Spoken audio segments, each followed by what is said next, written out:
Why would you think that your tiny voice has any impact? Why would we listen to a child? Some things are worth fighting for and some aren't. But what if one tiny person decides that the fight was worth it? Can that one person make a great change in the world? Welcome to Extraordinary Stories Podcast.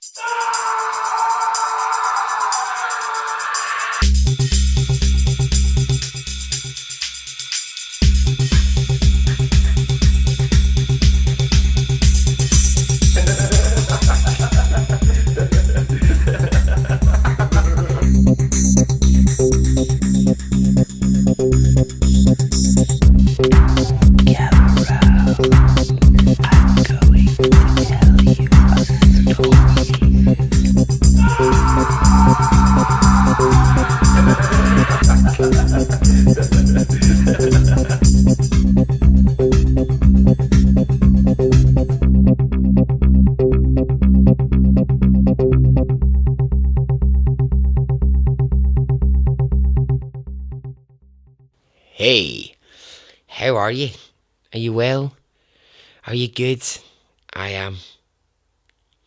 Sorry for the slight gap between episodes. I've been working on new episodes for the future. So, yeah, that's it's also annoying when someone goes, sorry for the gap, I've been working on things for the future. You're just like, yeah, just get on with it. You know, just bloody get on with it. I get this frustration with artists or singers that I like, when I'm like, why is it taking you 5 years between an album? Just get something recorded and get it put out. So yeah. So sorry if you felt that there has been a slight gap. Okay, couple of shout outs and then I'm going to move on to the story. Alright, let's start with Melissa Knowlton. Hello, Melissa. Thank you for getting in touch. Glad you're liking the podcast. I'm bloody glad to hear it. Ryan Lewis. Hello, Ryan. Molly Prophet. Hello, Molly. Cheers for your many comments on posts on the Facebook group. Really appreciate. Apparently I appreciate it. I really appreciate it. I do. Lisa Chase. Hello, Lisa. How are you? Now, this next one is just Phoebe. I've just got one name, Phoebe. You're like Cher, you've just got the one name, Phoebe. Hello to you. Thank you for sending me a really great story that I'm going to look at in the future. Jenny Lee. Hello, Jenny. You also sent me a wonderful story. Thank you.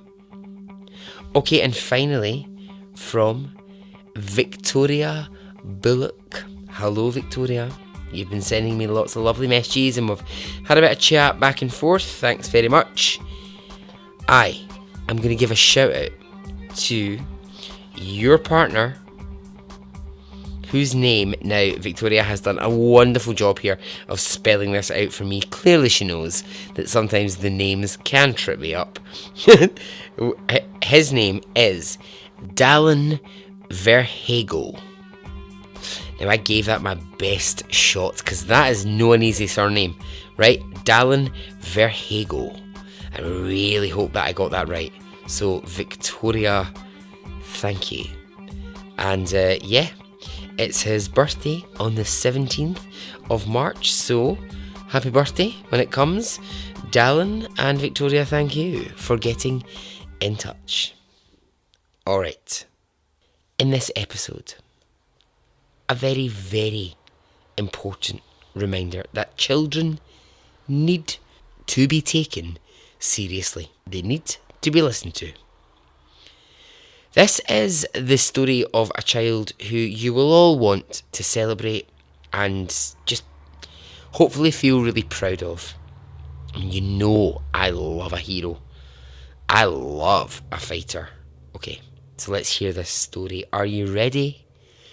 Okay, let's go. Pakistan, 1983. The Massey family brought into the world baby Iqbal. Iqbal was, when he was born, he was a tiny, tiny wee baby, like a really small little baby. But he was healthy, and that's what mattered. At first, there were some concerns about just how tiny he was, but no, doctors were able to look and go, no, actually, everything's working correctly. He just happens to be very, very small. So his parents, and forgive my pronunciations here if I don't get these names correct, but I think I've done a bit of research into how you say these Pakistani names, so hopefully I'm in the right area. His parents were Inayat and Saif, and they were in their early 40s when Iqbal was born. And now, this is what's a little bit tricky. As much as they loved having kids, they already had two grown-up children. And they were a really, really poor Pakistani family. Now, just to give that a bit of context, Pakistan isn't a rich country. I mean, although these days, what is a rich country? I don't know. But poverty levels in Pakistan in the early 1980s were absolutely awful. Millions of Pakistani people faced starvation. They lived in brutal conditions. And the Massey family, they really weren't a kick in the arse of being homeless. They had nothing. They had absolutely fuck all. So another mouth to feed, it was a struggle. So the family dynamic was mother Inayat, father Saif, and as I said, two kids grown up into almost sort of adulthood, so sort of late teenage. And now they have a new baby. The parents were in their early 40s when baby Iqbal was born. So a year after baby Iqbal was born, the family is about to be devastated by the fact that the father walks away from the family entirely. He just leaves. He says, I've had enough of this poverty. I've had enough of the struggle for money and for being up against it all the time. And he walks away and he leaves his wife with the 3 children. Oh, what a dick. What an absolute dickhead. So Iqbal at this point, when his father walks away, is only 1 year old. So, what this leaves is, it leaves Iqbal's mother, Inayat, to try her very bloody best to keep the family home, raise a family, and she really does her best to try and sort of keep them in food, keep a roof over their head. Now, all the time, Iqbal continues to grow. He's sort of getting to like 2 years old, 3 years old.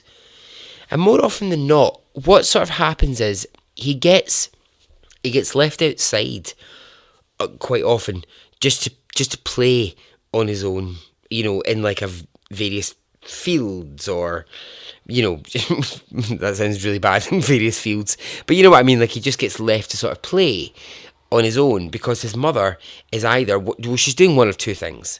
She's either in the house cleaning it, trying to make dinner, trying to do all these things, or she's out working various jobs to try and bring some money into the house. So this kind of, he was left alone for, real periods of time at age 2, age 3, and it's, it's really, really, really brutal. When she could, what she would do is she would pass Iqbal around from neighbour to neighbour, or, a relative somewhere who might be able to look after him for just a little short amount of time while she went away to try and earn some money. And I know that sounds really bad, right? I know it all sounds terrible. But if you really picture that sort of community living, that sort of we're all in poverty together, it's people pulling together to do what they can to help each other in any situation that they're in. And, I tell you something. We might all be in a better position, all of us, in this world. This world might be a better place if we all just did a little bit more to help each other. I really think we'd be stronger, better people if we just, could do that. If we could just help each other. I'm sorry, everyone. I don't know what happened there. I appear to have turned into some sort of either motivational speaker or a politician. I don't know why I'm giving speeches about how we need to help each other. I really don't. I don't know what happened there. I really don't believe in politicians, to be honest. So now, the family, they are struggling on without Dad, Saif. And then, one of the Masai family is going to get married. And it's Iqbal's older brother, and he's aged 18. He's met a young woman, and he announces his engagement. Lovely. Great. Iqbal, his younger brother at this point, is 4 years old. Remember that. For what's going to come in this story, remember that Iqbal is 4. Now, in Pakistan, weddings are a big deal. And the family are expected to pay for a very large, lavish ceremony. I mean, even if you are poor as hell, you are still expected to provide a big wedding. It sounds unreasonable. It sounds like something where you should be able to go, well, the size of the wedding should be within the means that you have. But no, you were expected to be able to pay for a big lavish event. Now, with no husband around, Iqbal's mother is wondering what in the hell is she going to do to make this wedding happen. So she reaches out to her husband, the one who walked away and left her. And she says, you are going to have to help me here. You're going to have to do something to help me. Now, he's got no money. He's got absolutely diddly squat. But in order to keep up the tradition of a lavish wedding for your son, for your daughter, it was very common, very traditional in Pakistan to take out a loan. So to borrow some money to make that wedding happen. So, where do you go for a loan? To the bank? No, they're not handing out money to the likes of this poor family. Where else? Your extended family? Well, no, because they generally tended not to have a great deal of money themselves. But there is one place that you can go and you can be sure that you will get money, but only if you have something valuable that you can exchange and offer for that loan. That place is one of the many local businesses in the area, which were mainly factories and businesses involved in the production of goods that went overseas. So, your curtains, your blinds, your carpets, your rugs, and the likes, home furnishings, all which come with a label saying, made in Pakistan. So you could, if you desperately needed it, if you really needed it, you could go to one of these owners of these businesses and ask for a loan of money. And you would say, look, I really need to borrow money. My child is getting married and I have to throw this lavish wedding. But you had to have something valuable that you could put down as your part of the deal. And then you would get your money. So did the dad in this family, Saif, have any valuables? No. Well, at least not in the material kind. You know, he didn't have jewellery that he could pawn for money. He didn't have anything like that. But he did have one thing that the manager of a carpet factory reminded him of. He had a young son. He had a son who was 4 years old, called Iqbal. And as the manager of the carpet factory saw it, Iqbal was 4 years old. And that's the age when you should be starting to work. Saif thinks about it for just a second, thinking, I will get the money for this wedding. And he says, okay. So he arranges the loan. Now, guess how much, right? Oh my God. Guess how much he sells his son for? 600 rupees, which in Pakistani currency would be the equivalent of $12 US. And this is 1982. I don't know what that would be now, but, you know, still, it's a tiny, tiny fucking amount. So $12. $12, 600 rupees. Iqbal is sold to the owner of the carpet factory in exchange for the loan. The deal is just horrific, isn't it? That's just horrific. If you give me your child to work in my factory, I'll give you this 600 rupees. You can have that lavish wedding. I mean, it's just, and tragically, it wasn't a rare deal. Iqbal was one of millions of kids, boys and girls, sold into slavery for a very, very small amount of money in Pakistan. But here's where it's different. And if you're thinking, oh, Barry, I don't really want to hear a story about child slavery, stay with me. Because here's why I've chosen Iqbal's story for this episode, and here's why I cried quite a lot during the researching of this story, is Iqbal might go into that factory just another 4-year-old child slave, but he will leave a changed boy.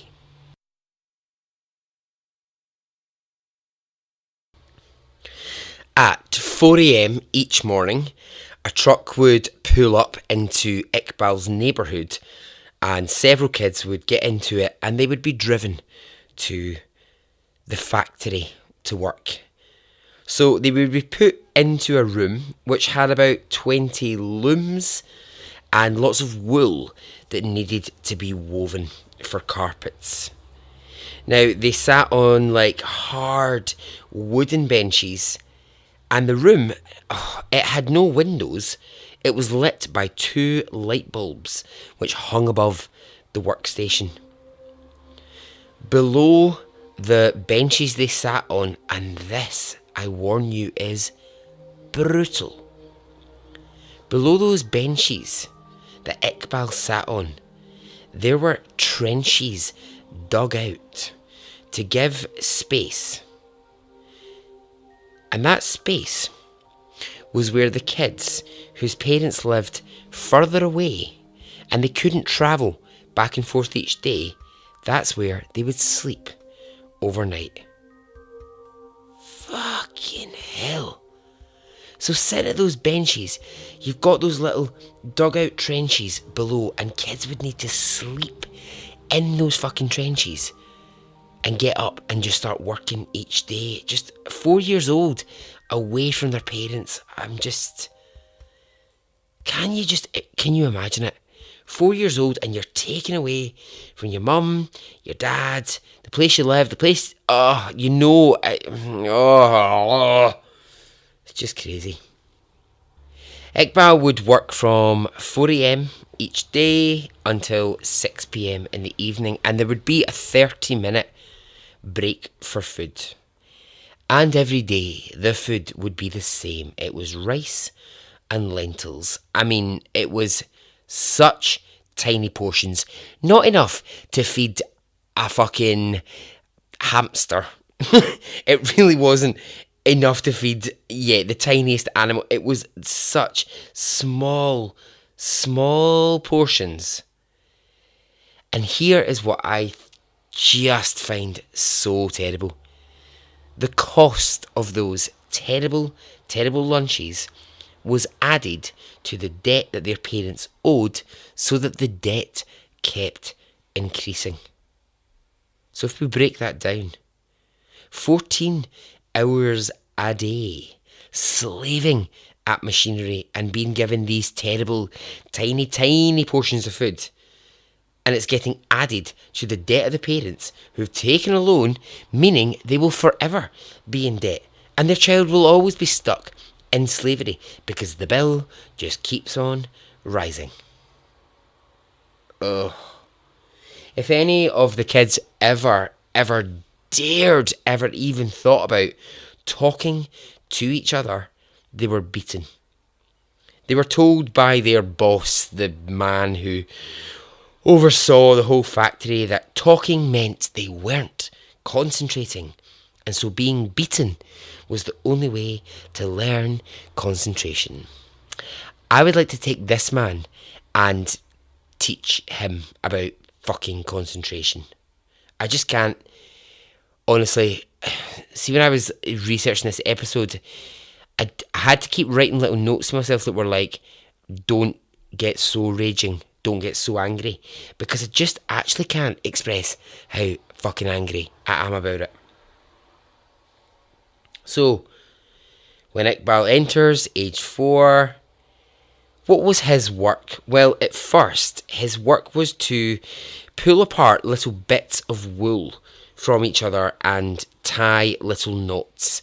So he was given like a very small knife, and it would pull apart like little tough bits of wool, and then those bits would be taken to another bit of the factory. His job was called knotting. One day, as Iqbal is working away, his mind wanders and a knife cuts through one of his fingers. The boss of Iqbal was less concerned about Iqbal's finger and more concerned that blood might drip on to the wool. So Iqbal, this is what happens. He gets slapped across the face. His boss then drops hot oil onto the wound in an attempt to stop the bleeding. And when Iqbal cries out in pain from the hot oil, the boss takes him and he smashes Iqbal's face against the wall, and he warns him, there will be no crying and no wailing in this factory.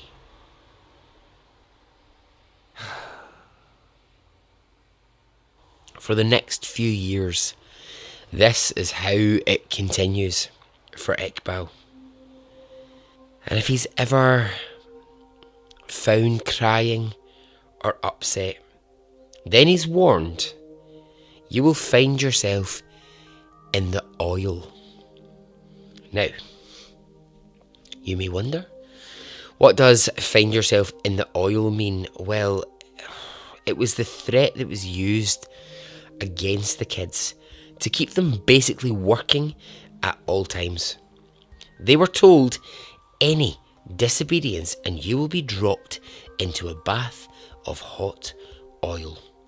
But the bath of hot oil was fictional. It was just used as a fear tactic. But it's what kids actually believed was outside of the room.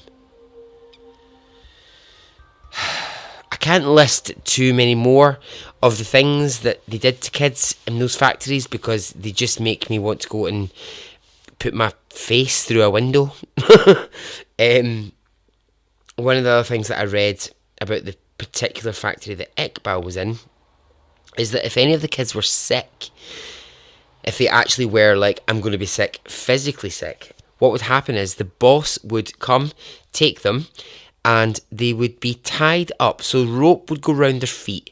They would be tied up and strung up until all of the sickness was out of them. So they'd be held upside down until they were physically sick. Everything that was in their body coming out of them, and then put back to work. Because it was seen as like, well, that's it. We've got the sickness out of you. We've basically hung you upside down. There you go. Sickness is gone. Get back to work. Oh. Here's the thing, right? Iqbal was actually very, very good at what he did. And I know that's really strange to say, but he had a very, very sharp mind and a very quick way of learning things. And he learned really fast. And he actually was working faster and better than some of the other kids around him. So before long, what happens is Iqbal gets moved to another part of the factory because he's been so good at his first job that he starts to now learn about the weaving process. Like, weaving as in like carpet weaving, not as in like, you know, bitch hold my weave. Not that, right? Like carpet weaving. But this work is harder. It's way more grueling. It's way more difficult. You're pushed harder and harder. But Iqbal, he had a knack for it. He was good. I'm just going to pause here and tell you two things that I think we need to know. For his work in the factory, Iqbal earns 1 rupee a day. So I did some maths here, right? Maths, I'm just going to tell you, it's not my friend. I'm not very good at the maths, right? But here we go.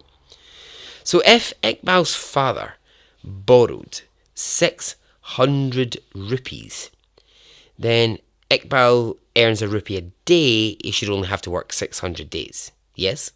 Well, that's quite simple. But no. Because of the cost of the lunch, the 3 grains of rice and a tiny fucking lentil that he was being given, the debt was continuing to add to the bill. And yeah, I said it before, but that's how these kids were kept for years. The carpet factory owners would just keep adding money to the bill, and they would make it impossible for it ever to be paid off.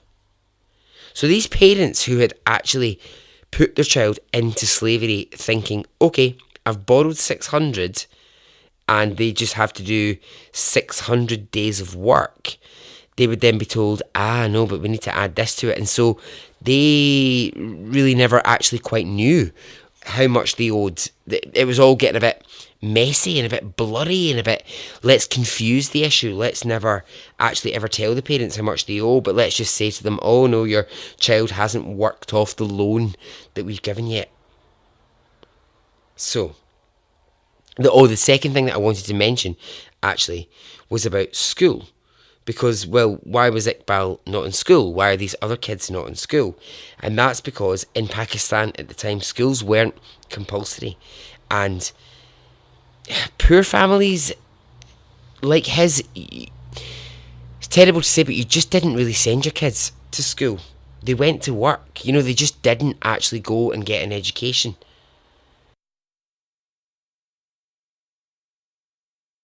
So for 6 years, Iqbal goes to that factory day in, day out. He entered at age 4 and he's now 10. At 10 years old, it's really interesting, right? I'll post some pictures on the Facebook group and you can see. But do you remember when I said he was born and he was really, really small? He's really interesting looking, Iqbal, because he's almost got a face like, sort of like an adult, but a body very much like a child. His physicality is very, very interesting. I think a part of it is his body was never really given the chance between the ages of 4 and 10 to be nourished properly for him to grow. And yeah, and just that he was born small, and just, you know, his makeup was always really interesting. So, you know, carpets being sold from Pakistan to other countries, is it a big business? Yeah, it's absolutely huge. There was serious money being made here. Now, is Iqbal hating every second of this at 10 years old? Yes, of course he is.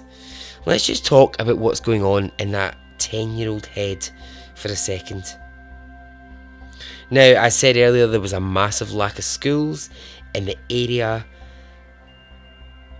and it was never expected Iqbal would ever go to school. His family hadn't, but he really, really wanted to. He desperately wanted to go to schools and to learn. He had a really curious mind about the world.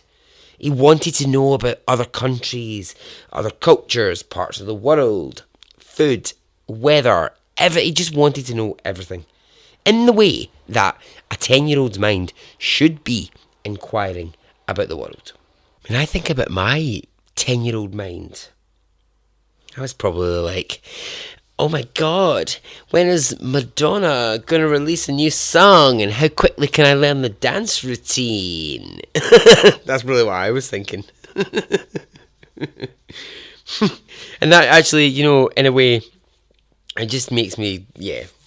I don't want to turn to that cheesy, like, oh, makes me realise how lucky I was. But it does make me realise how lucky I was. You know, at 10 years old, my mum and dad were buying me those Madonna records and being like, okay, Barry, right, well, yep, why don't you show us your Madonna routine? That's fine, okay, right, okay, so you're doing a routine to the song Hanky Panky by Madonna. That's quite interesting. Do we think that's maybe a song that's not really appropriate to do a dance routine to? But I'm like, too late, everyone. I've cleared all the sofas to the side in the living room, and we're all just going to watch me do Hanky Panky. Nothing like a good spanky. All that jazz. Oh. But yeah, so it's just, you know, it's understanding your position in the world. So Iqbal, he would be let out of the carpet factory at night when his shift was finished. He could go home, he could eat a tiny dinner. You know, his mum, she couldn't afford much, and he would go to bed. He was allowed the occasional time to go out and to visit his neighbours and interact with other kids his age. Now, he'd talk about his work at the factory, and a lot of these kids were in the same position. And then during one of these chats, Iqbal hears of something which would change his life. The BLLF. Iqbal hears these letters for the first time, and he doesn't know what they stand for, but he learns that they stand for the Bonded Labour Liberation Front of Pakistan. Alright, who are they? Well, they are an organisation, and they are trying their best to free lots of slaves from the work that they're being made to do. So it's a company that formed in the late 80s, 6 years after Iqbal had been made a slave, and the company was really, really growing. Pakistani businesses were becoming very afraid of the BLLF because this organisation was beginning to make a lot of noise about child slaves and about fair working conditions across Pakistan. But here's the thing, right? It's all well and good that Iqbal knows about this organisation. Well, what's he going to do? He's still being picked up at 4 a.m. each day and being taken to the factory and made to weave carpets for hours without a drink of water, without anything. But he's smart, Iqbal. He might be young, but, trapped inside of Iqbal, there's a little hero in there.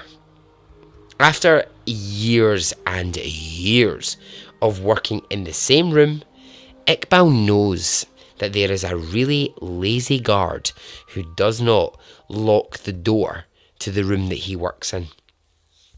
He's watched this guard for years bring the children in, sit them down at their machines, get them to do the work, but always forget to lock the door. So, Iqbal, he starts to get a plan in his head. He thinks, if I can just wait until I know that that door isn't locked, I can run. I can find help.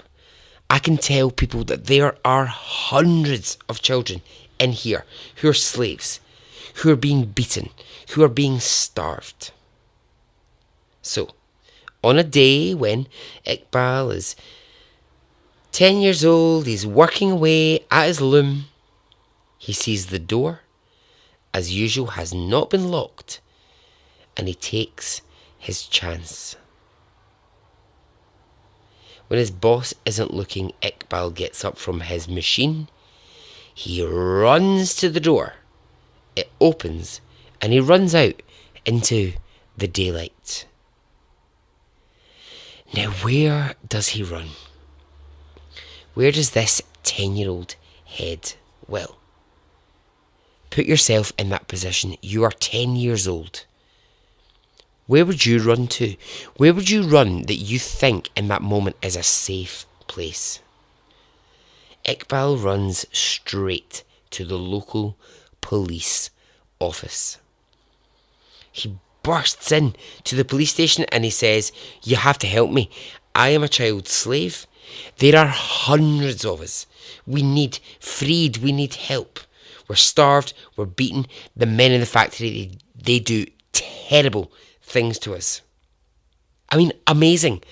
Amazing that fucking Iqbal has done this. Incredible that this 10-year-old child has had the guts to just go, I'm getting out of this factory and I'm going to get us help. What happens next? What would you like to happen?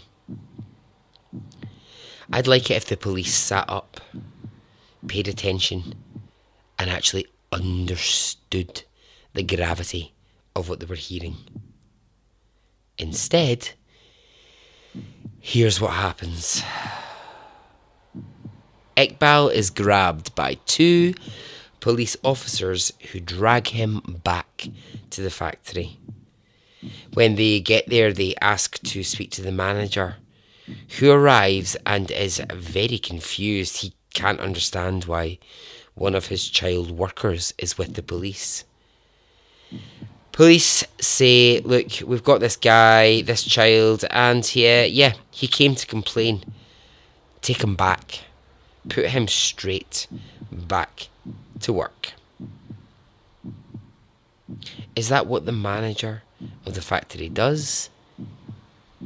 No, not straight away. Instead, the manager takes 10-year-old Iqbal inside and he beats him black and blue. His face is so badly beaten that Iqbal cannot see out of either of his eyes, and his body is bleeding all over.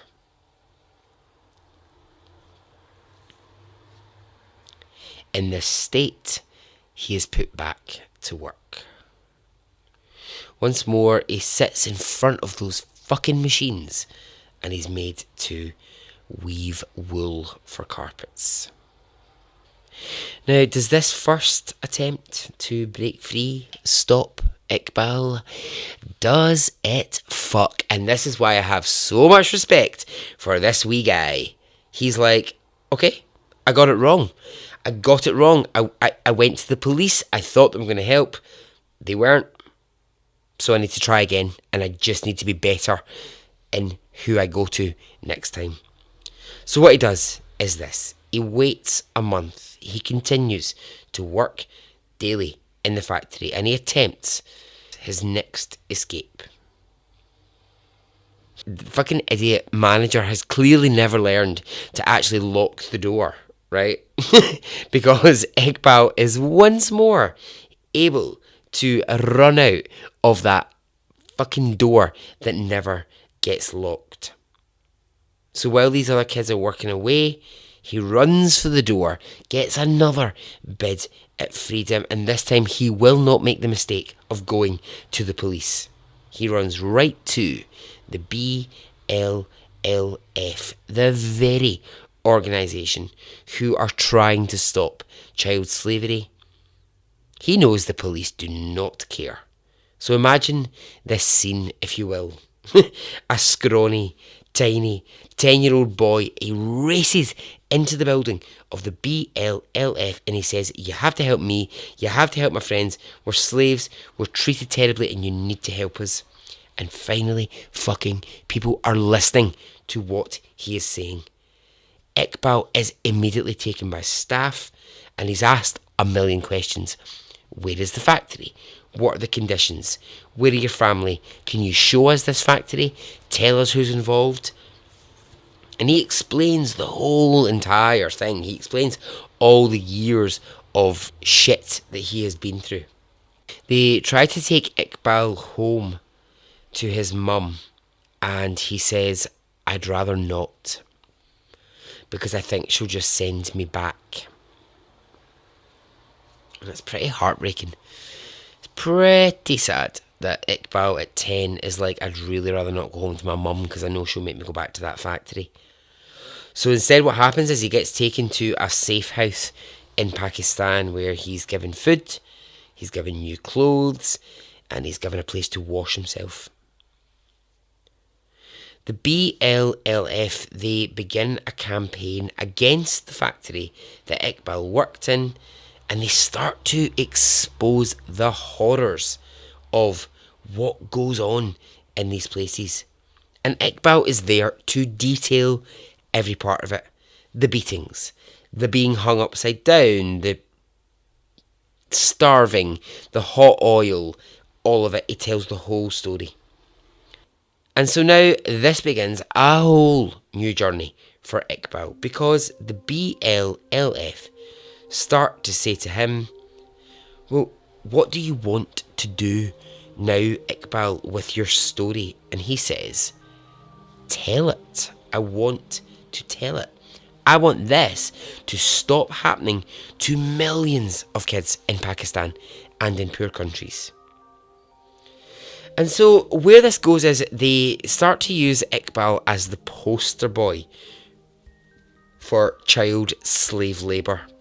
And the BLLF, they begin court proceedings against the factories in Pakistan who use and abuse child slaves.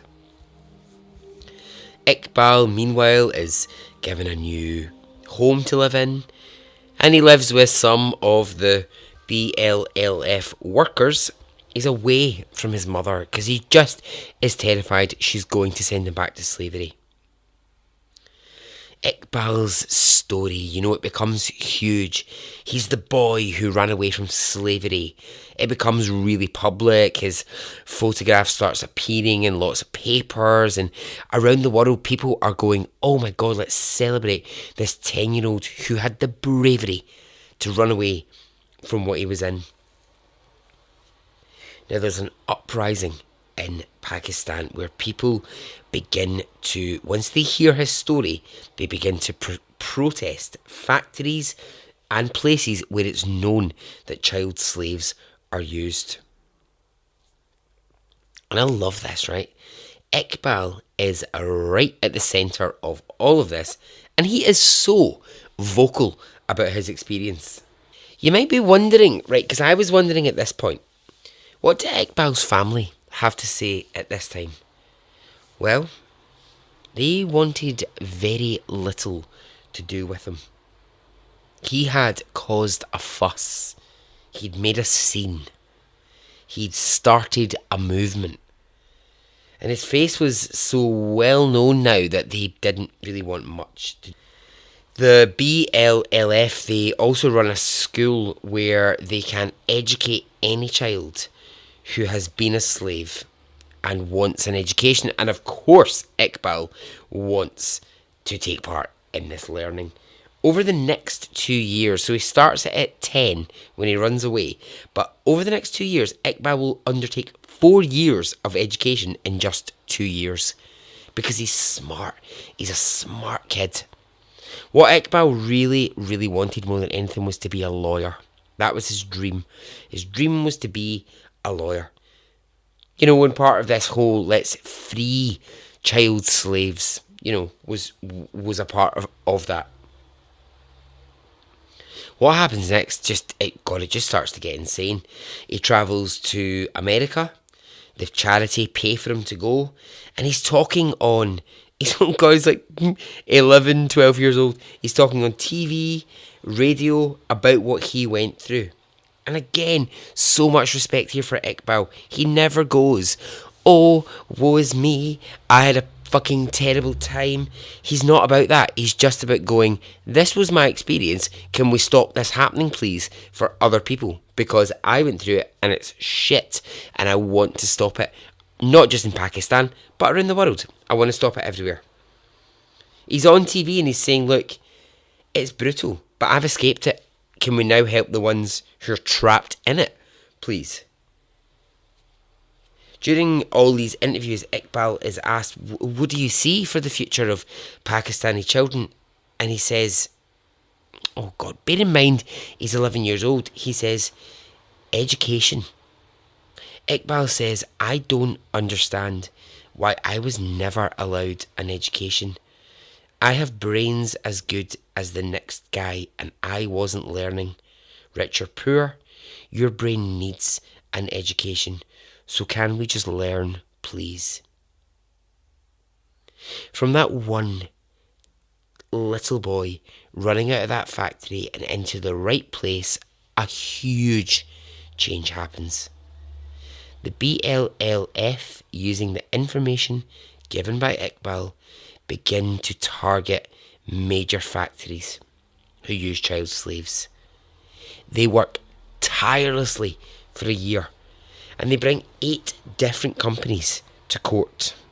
And in total, 9,000 child slaves are freed under the Humanities Act.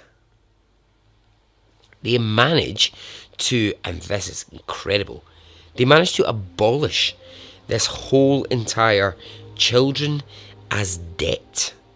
This thing which Iqbal was part of. This idea that you sell a child for a loan of money and then they become a debt. They just got rid of it. And that took years in court and that took fighting, but that was all part of what Iqbal did. So Iqbal is in America and he's talking on the news, and I said before, he's not going, oh how terrible it was. He's just saying, look, let's change Pakistan, let's give, schools a go. He's being that sort of, the lawyer that he wants to be in the future. He's doing that thing of going, I've got a platform, I'm going to use it. Okay, and if you've got a platform, then use it. Justin Trudeau, if you are listening, you have a platform, now would be the time to use your platform to start wearing some skimpy underwear. So, Iqbal's now 12. And he's the absolute face of get rid of child labour. He goes to all these schools across the world. He's in America, he's giving presentations. And he's always supported by the BLLF. It's one of those things where he goes in and people go, oh God, oh yeah, child slave labour, yeah. We sort of know what happens, but we've just never really thought about it before. Well, he really makes them think about it. Back in Pakistan, there is a dark force working who do not like this at all. Ways of working that have gone on for years, illegal practices that are now being challenged, is not making these factory owners happy in Pakistan. And it's now beginning to ripple into all these other countries who are thinking, fuck, we've used children for years and now there's a spotlight on it. What are we going to do? So they're panicking, but Iqbal continues his campaign. He goes to a high school in Alabama where the students are really, really taken by his story, and I really enjoy this. The principal of the high school, he starts an awareness campaign based on the story. A sort of sit up, pay attention, kids, because you might think that you've got it bad, but this is what's really happening in the rest of the world. Do you remember when you were a teenager and you thought that everything was fucking difficult and everything was somebody else's fault? Well, actually, this principal's going, you know what, kids? You might think in Alabama that your 14-year-old life is absolutely terrible. Let's listen to this 12-year-old kid from Pakistan because he can tell you what terrible is. So everything's going on. Iqbal is at the centre of it. And he says to the BLLF, I'd like to go back to Pakistan. He's been away for like a couple of years now campaigning. He says, I know I don't want to see my mum, I don't want to see my dad, but I would like to go back and visit my aunties and my uncles. And they say, okay, that's fine. We'll take you back to Pakistan. So he goes back. He sees his mother very, very briefly, but Iqbal can't really forgive his mother for the years that she allowed him to be a slave. So now, aged 12 years old, back in Pakistan, living with his aunt and his uncle, he's doing what kids like to do, and that is, he's riding his bike around the neighbourhood. It's a nice, sunny day. There's Iqbal riding on his bike down the street when a bullet is fired at his head as he rides his bike. A car passing by rolls down its window and a gun comes out. 12-year-old Iqbal is shot in the head as he rides his bike and he dies instantly.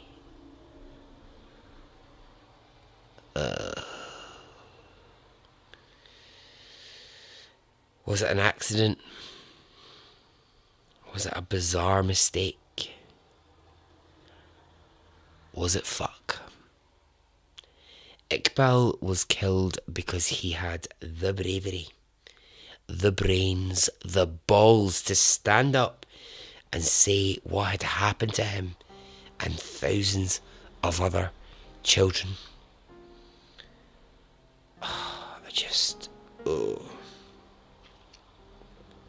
12 years old. This was a turning point for me. I was like, I don't know if I want to do that story, but yeah.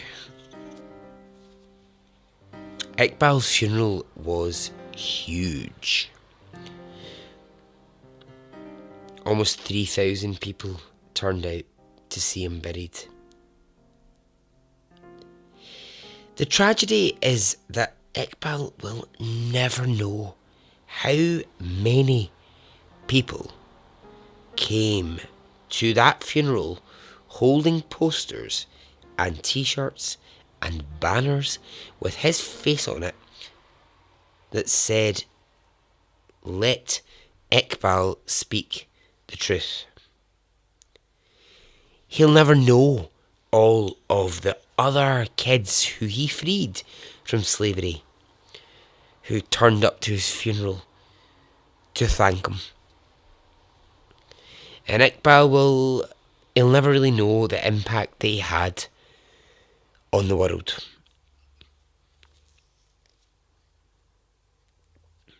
The murder of Iqbal became huge news, with the reports that his former boss from the carpet factory had organised and paid for the hit. It could never be proven, and nobody has ever been charged for Iqbal's murder. So, today in Pakistan, and, in so many other countries around the world, slave labour using children, it still exists, but it's not anywhere near the level it was. And there's laws, and there's charities, and there's companies who fight and fight for these kids all the time, in the hope that one day it'll be gone forever. And a large, huge part of that is thanks to one very brave boy who decided to stand up against it.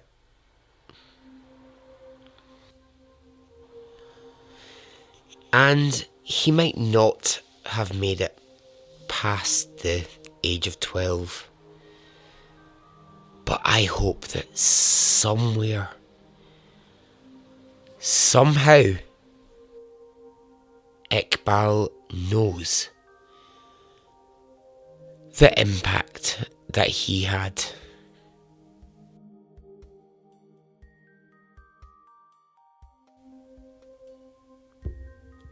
And so ends the story.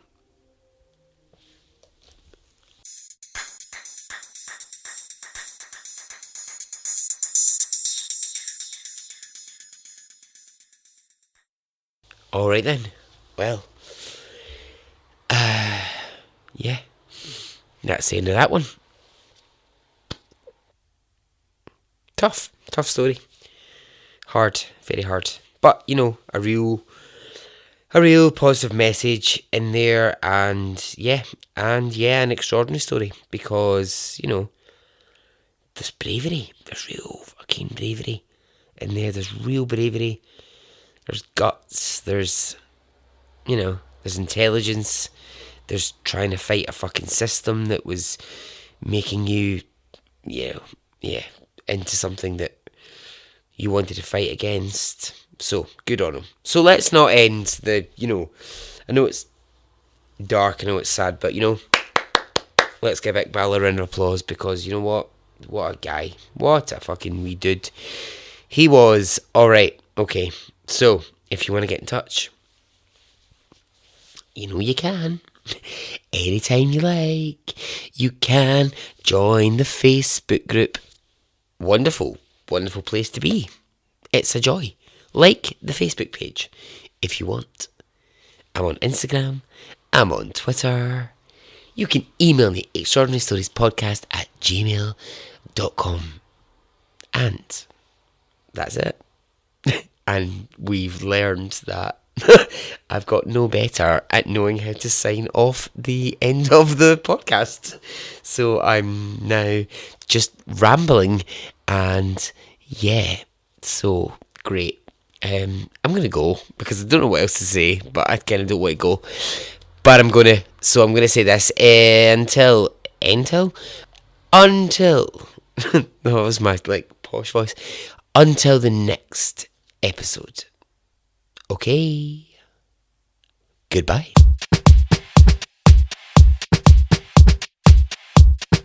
It didn't affect me really one way or the other.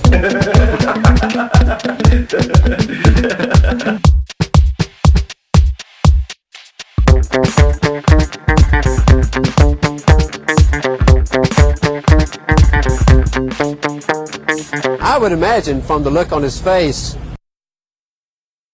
let's get it on, let's do it, let's get it over.